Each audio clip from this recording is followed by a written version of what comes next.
ఆత్మ అభిమాని అభ్యాసం 4వది. నేను ఎన్నో ఇళ్లను, భవనాలను చూస్తూ ఉంటాను. దాని లోపల ఉన్నటువంటి యజమాని లేక వ్యక్తితో మాట్లాడాలి లేక కలవాలి అనుకున్నప్పుడు నా శ్రద్ధ ఆ యజమాని వైపు వెళ్తుంది.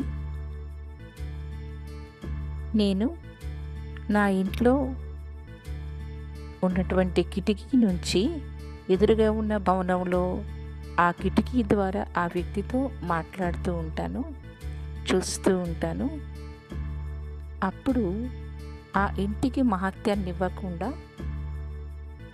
ఆ వ్యక్తితో మాట్లాడుతూ ఉంటాను. ఎలాగో అలాగే నేను ఆ భవనం నుంచి ఎలా వేరుగా భావిస్తున్నానో అదే విధంగా ఎప్పుడూ కూడా ఆత్మకు ఆత్మతోనే సంబంధం ఉంటుంది. మకాన్ మహత్వపూర్ణమైంది కాదు. ఆత్మ ఒక చైతన్య శక్తి.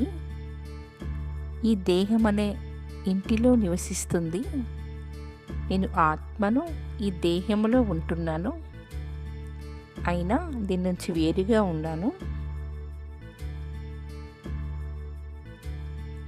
అదేవిధంగా ఈ దేహం అనే మందిరంలో నేను ఒక చైతన్య మూర్తి. నేను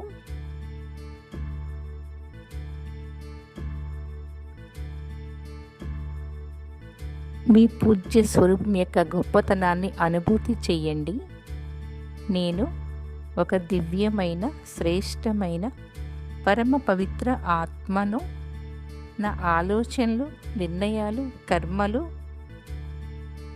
దైవత్వంగా ఉండే విధంగా అనుభూతి చేయండి. ఓం శాంతి.